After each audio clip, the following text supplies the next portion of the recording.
the little princess who designed her own magic. In the very middle of the kingdom of Luminara, where the clouds were soft like marshmallows and the stars like to wink at children, there stood a tall, round castle with windows shaped like smiling moons. Inside that castle lived a little princess named Princess Elara. Princess Elara was not very tall, and she did not wear her crown all the time. Sometimes she forgot where she put it. Sometimes she wore it on her elbow like a bracelet. But everyone agreed on one thing. Princess Elara was very curious. She asked questions in the morning. She asked questions at lunchtime. She asked questions even when the moon was already climbing into the sky.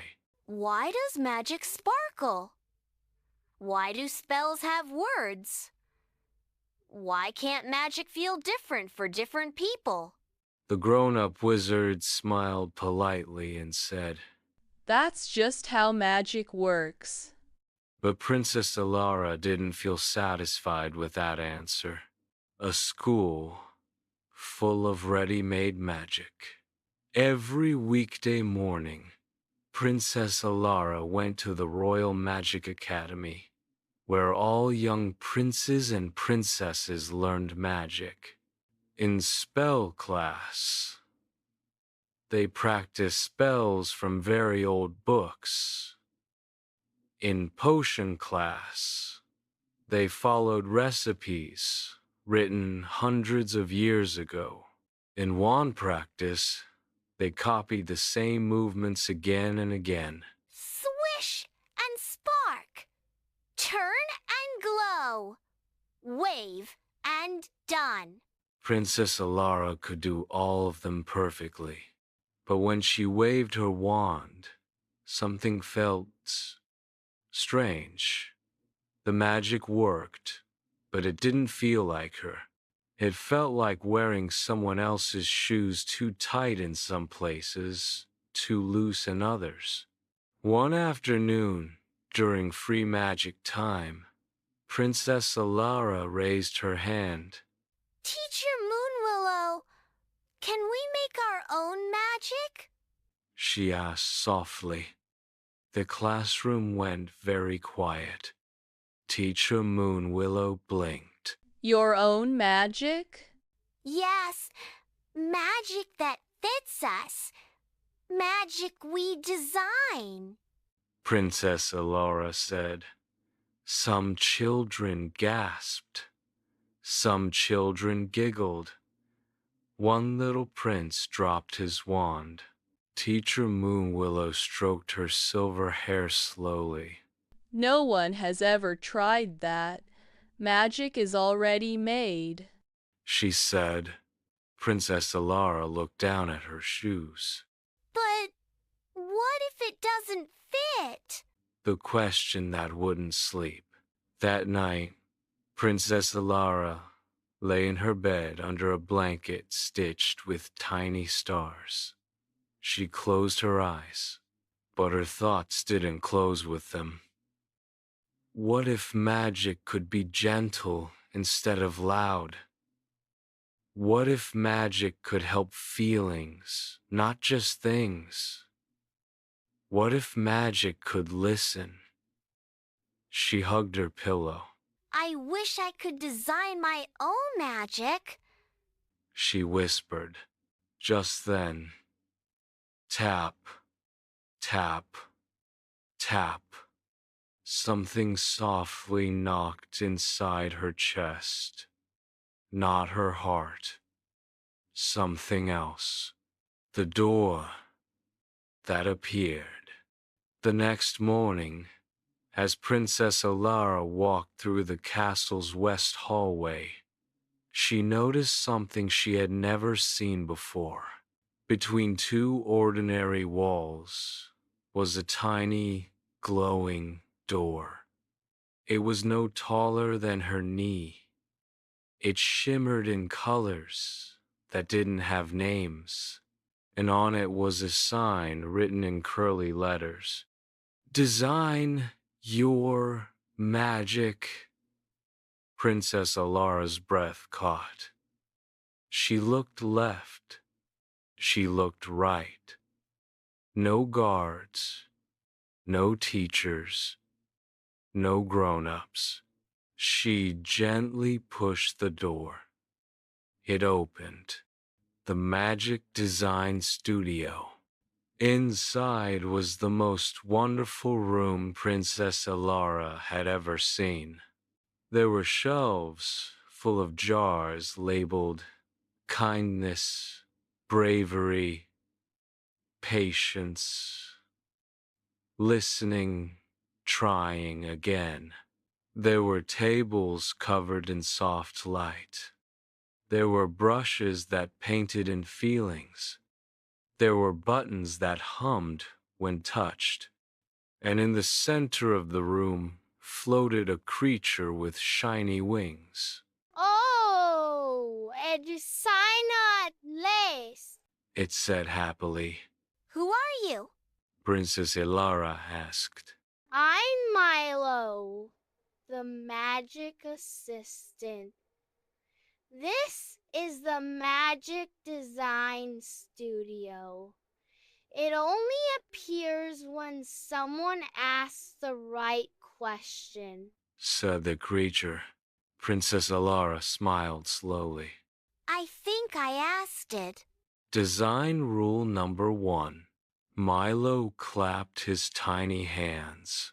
Before you design magic, you must learn the rules. He said. How many rules? Princess Elara asked carefully. Just 3. She nodded. Rule number 1. Magic must never hurt. Milo said. Princess Elara nodded again. That felt right. Rule number 2. Magic must help you grow, not avoid. Milo said. Princess Elara thought about that. Magic shouldn't hide mistakes. It should help you learn. Rule number 3. Magic must reflect who you are. Milo said gently. Princess Elara placed her hand on her chest. I want to try. She said, designing the first magic. Milo led her to a table made of light. What kind of magic do you want to design? He asked. Princess Elara thought carefully. Sometimes I feel big feelings, and I don't know what to do with them. She said. Milo nodded. That's a very important kind. On the table appeared a soft, glowing shape. Choose your ingredients. Princess Elara picked a pinch of calm, a drop of courage, a ribbon of honesty. She stirred them slowly. The magic shimmered and formed a small glowing bubble. What does it do? Milo asked. Princess Elara closed her eyes. It helps me pause. It gives me time to feel before I act. She said. The bubble glowed brighter. You've designed the pause light. Milo announced. Princess Elara laughed softly, testing the magic. Now you must test it. Milo said. Suddenly, the room changed. Princess Elara found herself back in spell class. A spell went wrong. Her paper tore. Everyone stared. Her chest felt tight. Usually she would cry or freeze. But this time the pause light appeared, glowing gently.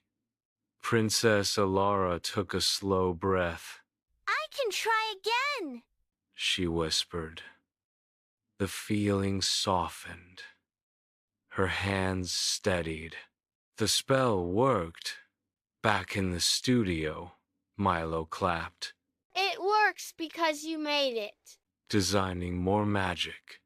Day after day, Princess Elara returned. She designed the try again spark.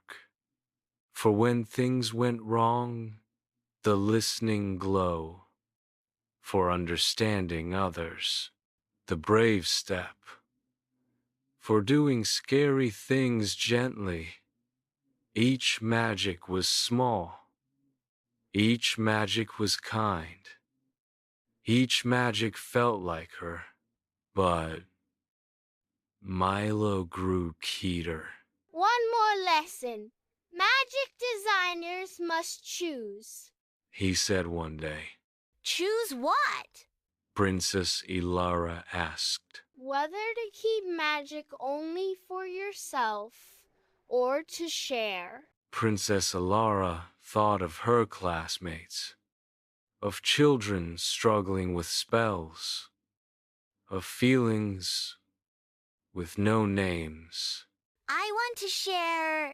She said, the big test. The next day at the academy, Teacher Moonwillow announced a grand spell exam. Many children looked nervous. Princess Elara stood up. May I show something different? She asked. The room buzzed. Teacher Moonwillow hesitated, then nodded. Princess Elara raised her wand not to cast a spell, but to glow. Tiny lights floated into the room. Children felt calmer. Hands stopped shaking. Eyes grew brighter. This is magic we can design together. Magic that fits us. Princess Elara said. The room was silent. Then Teacher Moonwillow smiled. A new kind of magic school. From that day on, the academy changed. Children learned old spells and designed new ones. They learned that magic was not just power. It was care. It was courage. It was understanding yourself. And every night, when Princess Elara lay in bed, the tiny door glowed softly. She smiled, knowing something important. Magic wasn't something she followed. Magic was something she created, and so can you. Good night, little designer. Your magic is already inside you.